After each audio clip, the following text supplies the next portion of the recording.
Welcome to a whole new series on the channel featuring tons of product, tons of Yu-Gi tubers with an £80 budget every month and a tournament against these Yu-Gi tubers. Welcome to the Sealed Only League.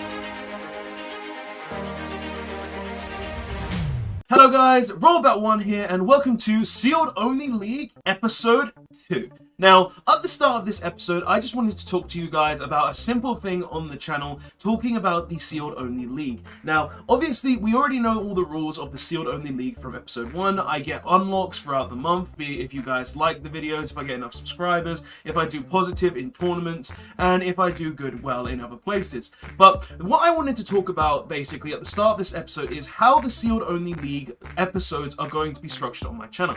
Now, obviously, I have an £80 budget a month on this channel. I get to spend £80 on various products to improve my sealed only deck, which is right here, and pretty much make it better throughout the month. Now, the way I thought about doing this was a couple of ways. One, I could just release one episode opening a ton of different products, being like an hour long and be like that. But the way I've decided to go about it on the channel, guys, because I feel like it'll be better for you guys, it'll be a segment that isn't really lost to the channel and it'll be more content for you guys, is each month I'll be doing about 3 sealed only videos. I'll be doing an episode showcasing one of the products that we have opened. So we'll be opening one product in each different episode of the Sealed Only League. We'll be then showcasing a deck profile in each episode of the Sealed Only League, and we'll also be doing some duels in the Sealed Only episodes as well.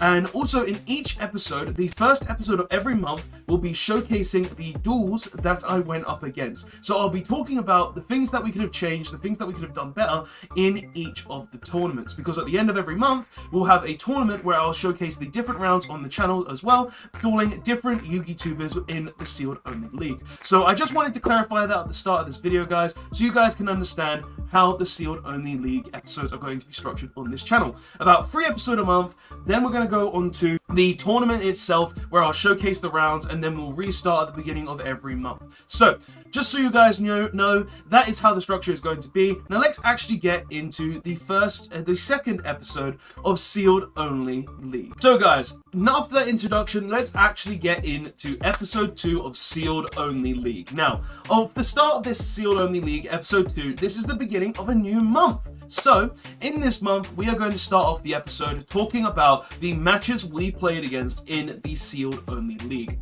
Now, obviously, you guys should have seen the duel videos that I posted on the channel, showing you how the duels went on the channel, and in all honesty, the tournament went very well for our first tournament in the Sealed Only League. We originally aimed to get Drytron for the first tournament in the Sealed Only League, but we did end up failing in that endeavor and ended up playing Counter Fairy. Now, Counter Fairy was the backup strategy to begin with anyway. It was the plan B, and even though it was our plan B, it performed very, very well. In round 1, we ended up playing against Team Mumbo, who was playing a Salaman Great Math Mech strategy. That duel was a lot of fun and really did work out well, with me winning that duel in the end as well. Game 1 was a little fishy for me. I didn't really draw any monsters, which was kind of upsetting, but was still really, really good. Game 2 and 3, though, I was able to come back, being able to draw cards like Ties of the Brethren, a Fairy, and multiple counter traps, just being able to combat my opponent and then win the game. Nonetheless, though, Team Mumbo was a very cool person to duel. In round 2, though, we played against Zephyr War Games, who was playing a very interesting strategy of Machina Shadows. Now, out of all the decks, I did not expect to see a mix of Machina and Shadows, and during that duel, I was really, really worried that I was going to lose. My heart was pounding constantly. We were constantly in the game. I was always in the zone, and it ended up being a battle of, does he get to his Shadow cards? Does his Machina big boss monster able to counteract my entire deck, keep on Rangekiing me and stopping me from playing the game? And it ended up being a 2-1 victory to me in the end, though, being a very good duel, being a very strategic duel between me and him. It was a lot of fun and was a really good duel in the end. Now, that was just one of the hardest duels in the entire tournament for me because of the amount of stress and thinking that I had to actually go through. But in round 3, we played against Turn the Cog cards. Now, this was a very, very interesting duel for me, for the fact that I lost the dice roll. I won the dice roll in every other match except for this match. And I knew as soon as I lost the dice roll, it wasn't going to be an easy match for me. Now, this was against Turn the Cogs Cards, and in this duel, it was very hard for me to actually play the game because my opponent was playing pure shadows. Now, I did not expect to see pure shadows in the tournament. I expected to see mixes. I did expect to see a lot of different Shadow players, but to see a pure Shadow deck out of the window, out of nowhere, in round 3 was kind of surprising, especially seeing as this Shadow deck was more akin to its original style, where it played cards like BLS, it played a load of Shadows, fusion cards, super polymerizations, was just a really strong strategy, and I actually ended up losing 2-0 to this deck. Now, even though in the first round of the Sealed Only League, we did end up taking 1 L and gaining 2 Ws, it was still a really good experience to actually have the first month of the tournament. Seeing as our original strategy was to build Drytron, it was kind of hard for us to actually end up getting to where we needed to be. But even still, we were able to play the tournament, we ended up getting 2 wins and having a positive record in our first month. So it was really good to see, and even so, still, there may have been a few changes that I would have made throughout the tournament, even though I didn't change my deck at all, obviously because I wanted to stay from start to finish the same deck. And in the end, I realized these cards could have been changed. There was different things that you could be seen, and you'll get to see those kind of changes that I would have made in the product opening section of the video. So guys, let's actually go over to the product opening section of the video so you guys can see what we'll be opening in this Sealed Only episode 2. Now that we've gone over the match reports for the first tournament of the Sealed Only League, let's actually get into now the product we'll be opening for our lovely Counter Fairy strategy here, slash products that will actually be another plan if I choose to go down a different route until we actually get to the plan A, which is Drytron. Now, in this opening, I took a lot of consideration in what products that I should be opening for this month, being that I had only an £80 budget, and I was able to successfully get the budget within £80 to be able to spend on this month.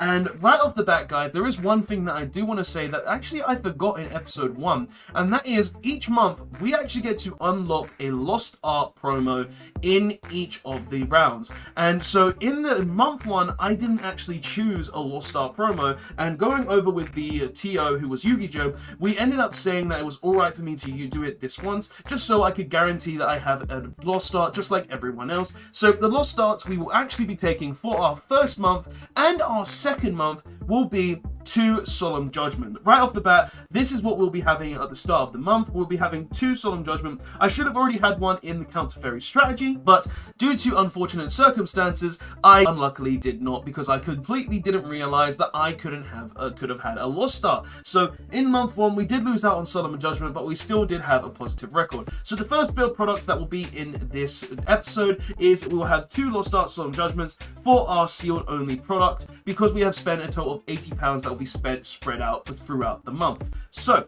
that is the first bit of product that we have, but the actual product that we'll be opening in this video is 3 Mechanized Madness structure decks. Now, the reason why we are opening Mechanized Madness in episode 2 of Sealed Only League is for a couple of reasons. The first reason being that this is an absolutely amazing strategy going into the Sealed Only League. So if I wanted to say not play Counter Fairies in the second week, seeing as if we don't get to the Drytron strategy, we won't be able to get very far, I was thinking, what is a really good strategy that we could go with that could also potentially boost our Counter Fairy strategy? And that is the Mechanized Madness structure deck. Now, I have been testing the Mechanized Madness structure deck as a plan C in the background, and I was thinking this would be a really good plan C if I do choose to go down a different route. Now, obviously, Sealed Only is about playing a deck through and through, but you've also got to remember, guys, that our actual plan to play in Sealed Only is Drytron. So until I hit the Drytron deck, we really do have a lot of different options that we can play, and Mechanized Madness having the machina deck strategy is really insane because of the boss monster in the deck that is just a Raigeki and almost made us lose round 2, so it just makes a lot of sense for us to potentially pick this up. Now, the second reason why we actually picked this up is because of 2 specific cards that are in this structure deck that are really good for us going out throughout the tournament, and that is Cosmic Cyclone on Strike, that are in this structure deck. So I didn't only buy this just because it is a plan C, but I also bought this because it does actually improve our Counter Fairy strategy going on down the line. So Without further ado though guys, let's actually open these structure decks and showcase what is actually in the Machine Madness structure decks right here. So, let's go ahead and open it. So obviously we get the lovely mat that we're not going to look at because we're not playing this deck right now. And let's go ahead and open these structure decks up. Just getting all of the boxes opened right off the bat so we can go ahead and get straight into it for you guys. So, going in, all the product is being opened. Now, the good thing about this structure deck as well, guys, is because of how much synergy it actually has as a Machina deck, the deck is actually quite strong. And in the tournament right now, as I've already said, there are a lot of Shadow players. I believe there is about 5 or 6 Shadow players in the sealed only league, and Machina is just a really good strategy as well to play against Shadow because obviously it's an Earth, and the Earth they make is Shekanaga. So if we go ahead and play the Machina strategy, we can go ahead and not have to deal with a construct and only have to deal with Shekanaga if we do get super polyed, which is the biggest weakness to the counter fairy strategy in our sealed only tournament. So without further ado though, let's actually go ahead and open this up to show you guys what's actually in the Machina structure deck, because there could be some other cards that we might potentially play as well, including the 2 that I have already mentioned. So, starting off, we obviously have the best card in the structure deck, which is Machina Citadel. Just a really strong card that is whenever a machine earth monster that is face up on the board is destroyed, you get to go ahead and special summon it from the graveyard, and also you can target one face up machine monster you control and go ahead and destroy all opponent's monsters with less attack to the monster destroyed. So Citadel is just a really strong card to have for this sealed only league because it just allows us to deal with a lot of our opponent's cards, which is one of the reasons why I have this as a plan B. Next is Machine Possessed Storage, which is just another really strong card because when this card is normal or special summoned, you can target one Machina monster in your graveyard and special summon it, which is actually really nice for this deck as well, because you need to be playing at least 2 in this deck because there is a strategy where you can go ahead and just summon a load of Machinas turn 1, which I was actually messing around with as well. Machina Air Raider is basically just a monster that you can discard one other Machina monster in your hand, special summon it, and then during your opponent's turn you can target one Machina monster you control, destroy it, and special summon one Machina monster from your deck with an equal or less level to the monster destroyed, which is really nice. And then one of the most broken cards in the entire structure deck is Machina Redeployment. Now, this is just a really strong card for 2 reasons. One, you can discard 1 card to add 2 Machina monsters with different names from your deck to your hand. So you can just go ahead and add Air Raid and Citadel directly to your hand on turn 1. And also, the second effect is you can discard 1 Machina card and then add 2 Machina cards with different names from your deck to your hand. So you could be going ahead and adding spells and traps to your hand as well, which is just absolutely insane. And Machina Redeployment is just basically a rotor for this deck, which is really strong, which is why I'm going to be considering this as a plan C in our sealed only league. We also have unauthorized reactivation, which in this strategy isn't really necessary as a card in the sealed only league for us. I did try it in the background, but I don't really feel like it's necessary, so we're not going to really be playing it. It's more of an ABC card. We have Machina Irrigator, which is actually a really strong card as well, guys, because this card is basically the same as Air Raider, but what this does is it special summons one from the graveyard. So it's basically the same, but it will allow you to destroy a Machina monster and then special summon with an equal or less level from the graveyard, which is actually really nice, because you can kind of combo that with Machina Air Raider as well. Then we have Machina Fortress, an oldie but a goodie, which allows you to discard Machina cards in your hand to special summon it, and you can discard this card itself plus another Machina card to go ahead and special summon it from the hand for free. Machina Gear Frame is basically Stratos. It allows you to add a Machina card from your deck. And then we have a lot of cards that are basically just filler that we wouldn't really use in the deck. Like, you've got Jizukiro though, so this could actually be a really strong side deck option for us, where we go ahead and put it in the side deck, make sure we have that kind of play around, and could actually be really strong for us. So this is definitely a card that we're going to be playing in the side deck, so I'm going to be putting this to the side for us, just so we can play it in the side deck. Genex Down there, Burnman, just in general, a really good staple. Being able to return a face-up card to your hand to special summon it is really, really nice. Scrap Recycler, a really important card for the Machina strategy, because what this card will do is it will allow us to send our big boss monster, Machina Citadel, to the graveyard to go ahead and get that on the board a lot easier if our opponent does attack Scrap Recycler. So that would be a really strong card as well if we are playing this deck. Lefty and Righty Driver and then Despot 003 and 001 are both really strong cards. Now, for something I have actually unlocked in the Sealed Only League so far, we could actually utilize these cards very, very well.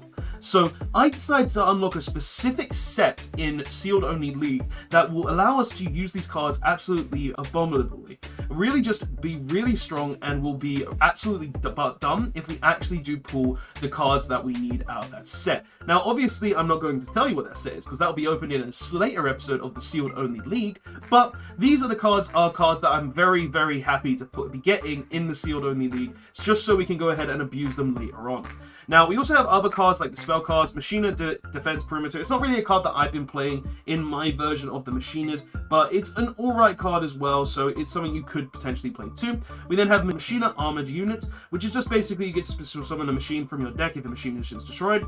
Iron Call is Monster Reborn for machine monsters, which could actually be really useful for us in our Drytron strategy. Just being able to special summon machine monsters from the graveyard it could be really useful, which would be nice. Iron Draw is something that's decent. Magnet Reverse is a really good card for the extra decks, being able to special summon a rock or earth or rock or machine monster that is banished or in our graveyard that cannot be normal summons set. Limiter Removal, just big damage. Tides of the Brethren, we already have a playset of, but it's still a really nice card to get nonetheless. Paw of Avarice is also a really nice card to get for the fact that if we ever get to a point with Drytron where we need to be able to recycle our graveyard or our extra deck and then draw some cards, it could be a really useful card for us going down the line. So just a really good card there. Cosmic Cyclone, one of the cards that we definitely really wanted and is definitely necessary for our strategy, so we're definitely putting that out. This will be a card that will help us get around stuff like Super Polymerization, because obviously we can just go ahead and activate it, target Super Polymerization, and get around Super Polymerization that way, which would be really good for us in our Counter Fairy strategy. So Supply Squad, just a decent card. Machine Overload, it allows you to destroy a machine monster and special summon a machine monster from your deck, which is nice. Cyber Summoning, Back to Front Lines are also really nice cards to have in the Sealed Only series.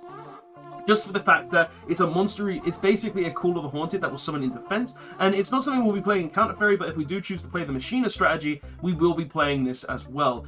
Trap Trick is also a really nice thing to have in the Sealed Only League for our trap strategy. Now, obviously, it's not going to be used in Counter Fairy, because in Counter Fairy, we mainly rely on counter traps, but this is a card that could be used later on down the line, depending on what trap cards we get as we go along. Begone Knave. Solemn Strike is the last card in the structure deck and the card that we needed the most for our Counter Fairy strategy, because obviously this card will be just absolutely insane in Counter Fairies, being a card that will be able to just go ahead and destroy everything along those lines. So now that we've actually gone through the whole Machina structure deck, let's go ahead and take all the cards out of their product and go ahead and separate them into cards that would be potentially used if we do use them in the structure deck. So a bit of a fast forward moment now.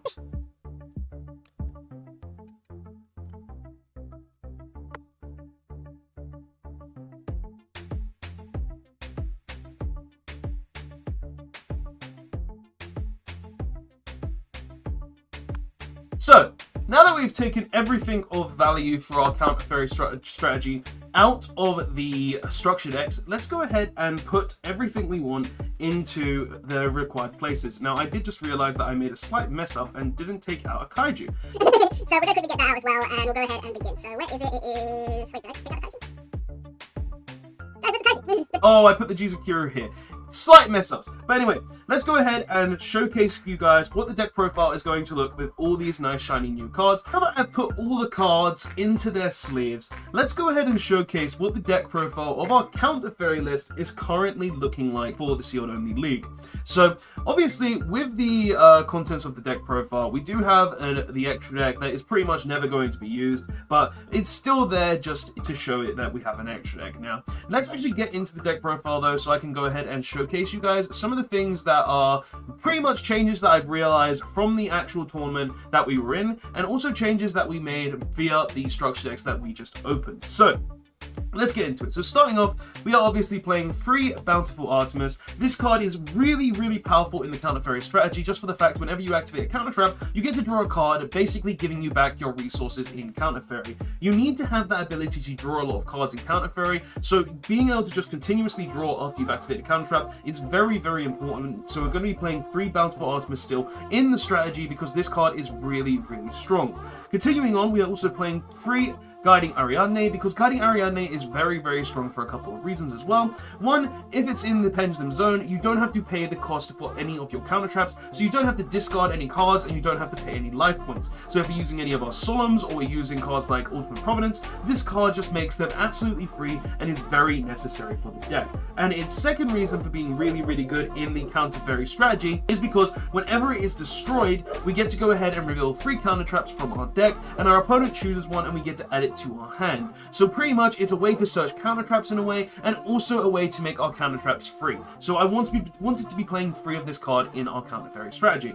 Continuing on, we are also playing 2 Minerva, Scholar of the Sky. Now, throughout the tournament, I realized more and more that this card is very, very important in the deck, for a couple of reasons. One, this card is a really big beat stick for us, for the fact that every time we activate a counter trap, it gains 500 attack points. And those 500 attack points do stack a lot and just make it a lot easier for us to beat down our opponent, which means we need to be playing this card in the deck. And the second reason is because if we have Sanctuary in the Sky face up, this card right here gives us the ability to recycle our counter traps from the graveyard. So not only do we have a way to recycle counter traps, but it also becomes one of the biggest monsters on our deck and just makes the game a lot easier for us going forward. So I wanted to play 2 Minerva, Scholar of the Sky for this reason. Now obviously if we don't have Sanctuary of the Sky up, it's not really that useful outside of being a big beat stick, but the card is still necessary out 2 in the deck in my opinion, so we are playing 2 of this card. We are still only playing 1 Meltier, the Sage of the Sky, just for the fact that yes, it can give us more life points, yes, the card is pretty decent, and yes, if we have Sanctuary of the Sky face up on the field, it does destroy a card on the board, but the card itself isn't very good. It's got 1600 attack, it doesn't really give us any more advantage, it just allows me to kill opponents' cards and gives me a bit of life points back, so we only need to be playing 1 of Meltier, Sage of the Sky. The card is still really strong and is definitely a card that you have to play in the deck, but we are only playing 1 of it. Now, we also have made a big change, only playing 1 Power Angel Valkyrie. Now, with the additions and the subtractions and everything along those lines, I decided to only play 1 Power Angel Valkyrie. Throughout the tournament, this card was very lackluster for me for a couple of reasons. One, its effect doesn't activate as soon as a counter trap is activated. Its effect only activates when you activate a counter trap that would negate the activation of a spell, trap, or monster effect. So pretty much there, it doesn't really do a lot for us there. And also, being able to add any of our counter fairies from our deck to their hand is very good, but again, it really does limit itself being a card that can only activate its effect when I negate the activation of something. And obviously in counter fairies, we have a lot of cards that do negate the activation of stuff, but we also have a lot of counter traps that don't do that, such as Drastic Drop-Off, Solemn Warning, and cards along those lines. So I chose to cut it to 1, and honestly, I feel like that is the correct choice moving forward. Continuing on though, we are also playing for the only hand trap in our deck, Free Honest, for a couple of reasons. One, it's really good with Ties to the Brethren. As soon as we normal summon it, we activate Ties to the Brethren, summon 2 fairies, and then return it to our hand, giving us that boost there. And 2, it's Honest, it does big damage for us, and it helps us get over problem cards. So Honest is just a really, really nice card to have at free in the deck. So we are playing Free Honest still. Now, those are the monsters. The monsters are obviously very obvious for the deck in general. It's a deck that you don't really need to play a lot of different monsters for, and it's definitely something that I've decided to keep as this, because it's something that I've chosen to choose the ratios for in the end. And I feel like these ratios will do us a lot better going down the line. Going into spells though, we are still playing 3 Sanctuary of Parshaft. This card is still immensely powerful for a lot of reasons. One, it does give us protection from all cards like Twin Twister and Heavy Storm and anything along the lines that would destroy any of our back rows or target our set back rows, which is really, really nice. It gives all our fairy monsters an additional 300 attack on the board and a 300 defense. It protects us from a lot of things. It becomes Sanctuary in the Sky, and it also has an effect to recycle our fairy monsters and also our counter traps to the top of our deck, which is really, really strong. So we still play 3 of this card. It is an insane card in counter fairy and is definitely a 3 of continuing going forward. Still going on though, we also are still playing 3 Ties to the Brethren. You could not pay me not to play 3 of this card, because this card is absolutely insane in counter fairies. Being able to just special summon 2 additional fairy monsters from the deck is absolutely insane, and opening this turn 1 with any counter fairy monster is just really, really strong. So we are continuing playing 3 of this card. And then finally, one of the new additions to the deck is free Cosmic Cyclone. One of the things, as I said throughout this tournament, is super polymerization is very, very dangerous for us. And because of the amount of counter fairy players, well, Shadow players that are in this tournament, there is a lot of super polymerization risk. So I have decided to put free Cosmic Cyclone into the main so we can try and counteract that. Plus, it also gives us back for removal for a lot of these random cards that could come out of nowhere, which is really nice, seeing as I saw a lot of people setting one card and then passing and being like, oh, that card could be a threat, so Cosmic Cyclone can deal with that card. So it's just a really strong card in the deck. Now, obviously, it does have the hindrance along with Sanctuary of Parshaft, because Sanctuary of Parshaft does protect both players' set spell and trap cards. But obviously, if I was to go ahead and use Cosmic Cyclone, it would be before I activate this Sanctuary of Parshaft, so it will be fine in the long run. So free Cosmic Cyclone. Now moving on to counter traps, we are still playing the free Drastic Drop-Off, being a card that just removes a card from our opponent's hand, whether they search it or draw it from the top of the deck, is really, really nice. It triggers pretty much every one of our counter fairy monsters, Guiding Ariadne, Minerva, Matilia. It triggers pretty much all of them, which is really good and is definitely a card that we have to play in the deck of free still. We are also playing free Recall still, being a really strong card that says negate a monster effect and destroy the card is absolutely insane, especially in the sealed only tournament. And throughout the tournament, I did not regret giving my opponent a draw once, so we are still playing free Recall in the deck so we can go ahead and negate our opponent's monster effects. I would not cut this card from the deck. I would absolutely keep it every time currently until we have a lot of better counter traps, because just giving your opponent draws, sure, it's really good, but at the end of the day, it's better to have that negate for the really important card, such as your opponent's giant boss monster that could potentially kill you. So free Recall is still really good in my personal opinion. We are also playing free Dark Bribe still, because Dark Bribe just being an inherent spell and trap negate is really, really nice, and giving our opponent that additional draw. In Shadows, it might be the worst, because if they activate Shadow Fusion and they draw another Shadow Fusion, sure, they can get an additional effect, but we do trigger a lot of effects off anyway with our counter fairy monsters, so I feel like the risk being there is fine. And also just having the ability to prevent our opponent from activating something like a Shadow Fusion is really, really nice. Now we are also playing for another new edition, free Solemn Strike. Absolutely insane card. Card says pay 1500, negate a special summon, or negate a monster effect. This card is absolutely insane and is something I wish I had in week 1, just for the fact that, sure, I'm paying 1500 life points, and in this deck, I do pay quite a lot of different life point values, but having the ability to just go ahead and negate my opponent's monster effect is absolutely insane and is really, really strong for the counter fairy strategy, so it's just a necessary, mandatory up free in this deck, so we are playing free of the card.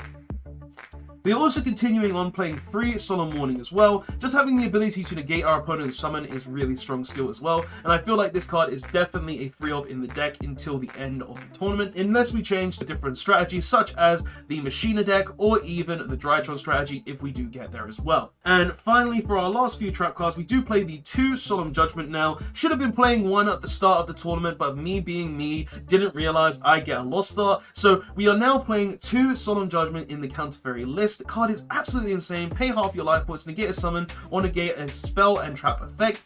Absolutely insane, and definitely a free of in the deck when we can get our 3rd lost start. Unless we go to Drytron, then it might be something different. And then the last trap card in the deck is 1 Ultimate Providence, and you guys are probably thinking 1 Ultimate Providence, but you're playing free Recall and free Dark Bribe, and the reason behind that is because, well, Ultimate Providence requires a discard, and if I do not have the Guiding Ariadne on the board, then I'm going to have to discard a card so it does not become a free trap card on the board. So I chose to put it to 1, and I kind of think it'll be better at 1 so we can go ahead and have that kind of strategy in check. And if we do ever have this card with Guiding Ariadne on the board, sure, we won't have to discard a card and it'll be absolutely insane. So that is the deck profile, guys. Obviously, this is only the main deck, and the main deck is pretty strong. I am honestly very confident about this main deck of the counter fairy structure deck. We have a lot of really powerful counter traps now that will allow us to do a lot of damage and allow us to interact with the opponent and prevent them from playing the game a lot. So I feel like that is really, really strong. And we do also have the extra deck that is never going to be used of the 2 Nightmare Phoenix, 3 Nightmare Unicorn, 3 Nightmare Griffin. I thought I was playing, I missed the Phoenix in my deck box. So we are playing the free Phoenix, free Nightmare Unicorn, and free Griffin. These cards won't really come into play until we obviously have a valid reason to use them, but they are here nonetheless for when we can go ahead and use them. So that is the deck profile though, guys. Let's actually now move on to some of the duel videos, a duel, so we can go ahead and show you guys what this list of counter fairies can do. So I'll show you the deck profile. Here's the list on EDO Pro, so you know we're playing the exact same list that we are on EDO Pro that we are in the deck profile portion of the video.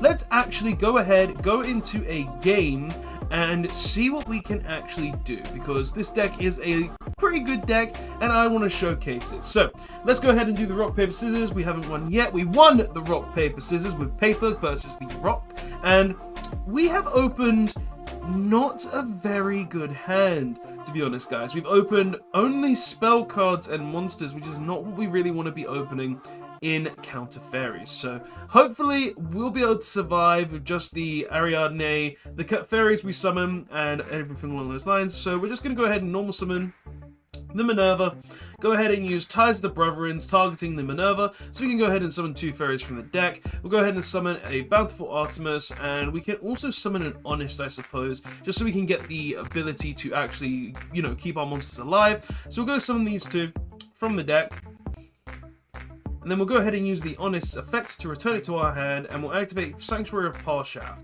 Now, this is a very weak opening hand for the counter fairy deck, seeing as we really do rely on counter traps, and not opening any counter traps is going to be a very, very big problem. So our opponent starts off by summoning Gentle Mander. This is actually a very old card coming out in, I believe, the first XC structure deck, XYZ structure deck, and he summons a Reptilian Lamia. Okay, interesting. So he's going to go for a synchro play potentially. And I believe he's just playing reptiles. So what does this card actually do? So if this card is in your hand and all monsters you control are face-up reptile monsters minimum 1, you can target one face-up monster your opponent controls. Change its attack to 0, and if you do, special summon this card from your hand. And take damage equal to the original monster's attack. If this card is sent to the graveyard as a synchro material, you can target up to 2 face-up monsters on the field, change their attack to 0. You can only use this effect for Reptilian once per turn and only once that turn. So that's upsetting. We did get hit by something that is actually pretty decent against a sealed only deck, and he didn't go ahead and synchro summon, so can't go ahead and change this to 0, but and on summon this changes things to 0. So what does this one actually do? This is the reptile link monster. So, if this card is linked summoned, you can target one face-up monster your opponent controls, change its attack to 0. During your main phase, if your opponent controls a monster with 0 attack, you can add one reptile monster with a different name from your deck to your hand, up to the number of monsters your opponent controls with 0 attack. Also, you cannot special summon monsters from the X deck for the rest of this turn, except reptile monsters. So he's just going to go ahead and search 2 monsters for free. Okay, that's not really fair, but we do have the Honest, so we can technically get over anything he attacks. But we are not in the best of positions, and he seems to have tributed both of my monsters. What? This card cannot be normal summon set. This card cannot be special summoned except by tributing 2 face-up monsters with 0 attack from anywhere on the field. Okay, that is not fair at all. Sure. Wow, we're getting killed by reptiles.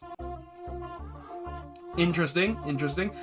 So we'll go ahead and draw. We drew Recall, which is actually pretty good right now, because we can go ahead and set the Recall, normal summon Matilia, and then we can go Battle Phase and kill this stupid Link monster. So we get rid of that. And when your opponent declares an attack, you can special summon this card from your hand. Your opponent's monster cannot attack any monsters, except this one. God damn it! He's got me with so many different things. But you know what? It's fine. We've got the Honest, we've got the Recall, and we definitely have a pop because of Sanctuary of Parshaft. So it's not the end of the world. We still have a monster negate. We are in a pretty decent position, I would say. So he goes ahead and activates Ojo. Oh. We're recalling this. This thing's getting negated. This is not on. I'm not. He's going to attempt to search 3 cards. It's not happening. So he goes ahead and makes free Ojamato, because this is actually really interesting to duel against. Seeing a reptile deck, because like I believe the best reptile card in the game is actually Snake Rain. So seeing something like this is kind of cool. to be completely honest. So he goes ahead and uses Reptilian Lamia to go ahead and burn himself for 1600. He'll most likely then attempt to use his Reptilian Echindia. I believe I pronounced that right, or is Echidna. Echidna or Echindia? It's probably Echidna. To attempt to search 4 reptile monsters from the deck, which I'm just going to recall. That's not happening. I don't care. And we'll see what he can actually do. So what does this do as well? Once per turn, you can select one, and because you can select and destroy one face-up monster your opponent controls.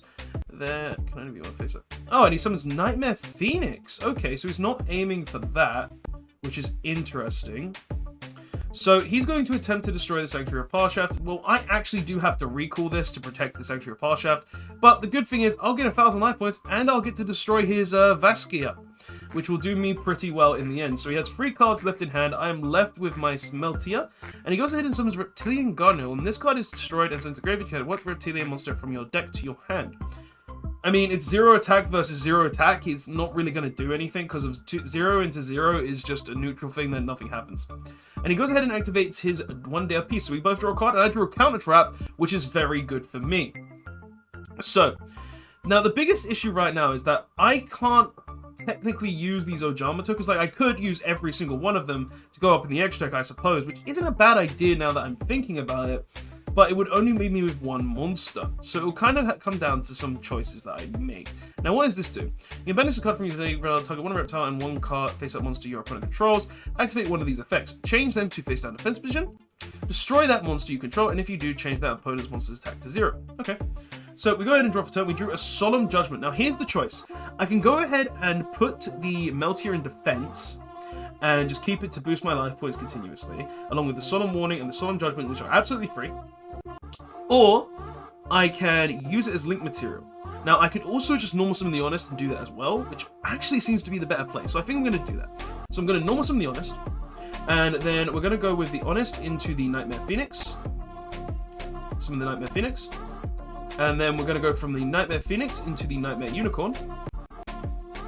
We will go ahead and use Nightmare Unicorn's effect, and it seems our opponent actually scoops. Now, that is the first time I have used the extra deck in Counter Fairies, and honestly, I did not expect to be able to use it at all. I saw the tokens, and that was just something that was really, really interesting. But seeing as that was kind of one of the bad hands we could have drawn from Counter Fairies, that was actually a pretty decent game. Playing against a reptile deck that I've not really seen before, because all the only real reptile cards that I know are like Venom and Argar and Snake Rain, because like I've never really tried to build a reptile-based deck because reptiles have never been my type of strategy or my type of interest. But it is a very cool thing to play against. But guys, that has been the first duel with the new version of the Counter Fairy decks. Please keep an eye out for streams, but there is one more thing that we're going to be doing before the end of this video, and that is playing with Plan C, the Machina structure decks. So let's actually move over to that so you guys can see what that's like. So guys, this is the potential Machina strategy we will be playing in the sealed only league. Now, this is obviously only Plan C. This is if I feel like Counter Fairies are not worth playing going forward in the sealed only league, and if we can't get to the Drytron, we will be playing the Machina most likely.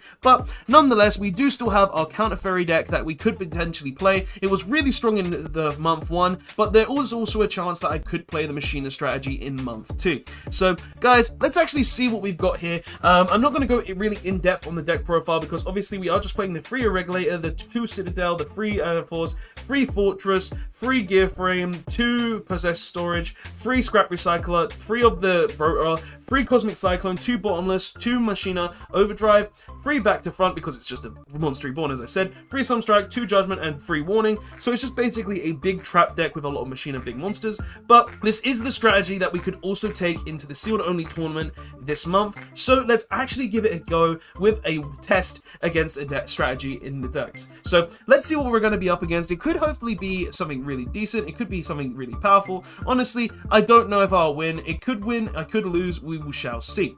Now, opening up, we have, oh my god, we opened 2 Citadel, which is not good for us in the slightest. So all we can do really is set 3 cards and pass turn. This is all we're able to do, guys, like legit. We can't do anything else because we open double Citadel. The reason I play 2 Citadel is because I might want to see one so I can discard it, but I don't ever want to see both of them. So starting off, he's activated Dark World Dealings. I'll get to discard a Citadel. This makes me happy. And we also got a Machina Irregulator, which is really good for us as well. So we'll go ahead and discard our Machina Citadel, and we'll see what our opponent has for us here. So he's going ahead and using Dark Bribe again.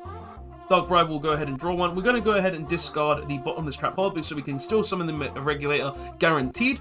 And what is he playing? So he's playing a lot of Bottomless Trap Holes as well. He's also discard a Lilith. So he goes ahead and sets one card face down. We'll definitely be hitting a back row with our Cosmic Cyclone on the end phase. So he sets another card face down as well. Let's go ahead and see what he's going to do as well. So he goes ahead and sets another card. So he's going to go ahead and set 3 cards.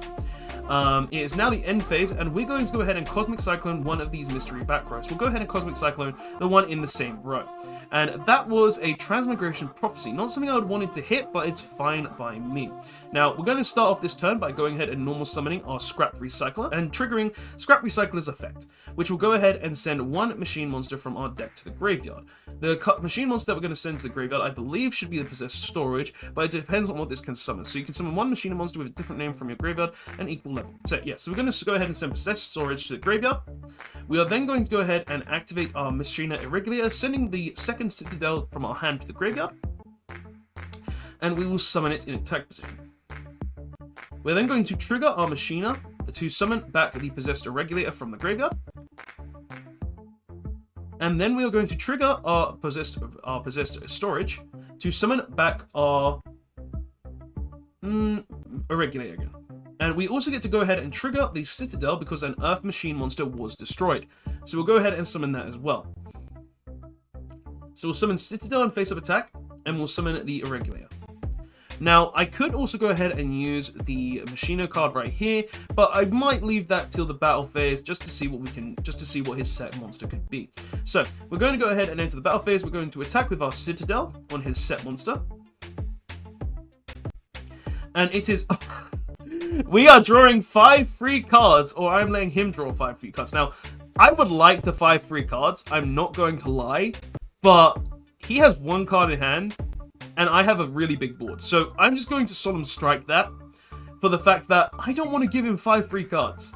So, and our opponent does surrender. So that's pretty much what the deck is capable of. That's the standard plays that it can actually do. I just wanted to showcase it in the sealed only episode 2 as well, to show off that there is a second strategy that I can go with in the sealed only league if I choose to go down this route instead of going obviously the counter fairy route. Now, this is a lot stronger route in my personal opinion, just because it is a very strong route that can play around the super polarization, stopping the Shadow players from making their constructs. Still, they can make Shekanaga, but this also has the ability to have a lot of monster destruction with the effect of Machina Citadel just being a Raigeki on either player's turn. So guys, that is the end of Sealed Only Episode 2. I hope you did enjoy. It was a really good testing time for me, just to see what we can get, opening the structure deck, showing you guys what the next month of Sealed Only holds, and talking about the strategies and duels that we had in the first month. So guys, thank you so much for watching Sealed Only Episode 2. The Sealed Only League is a lot of fun. Please check out all the other YouTubers involved in this. It is a lot of fun, and they are all really, really cool people.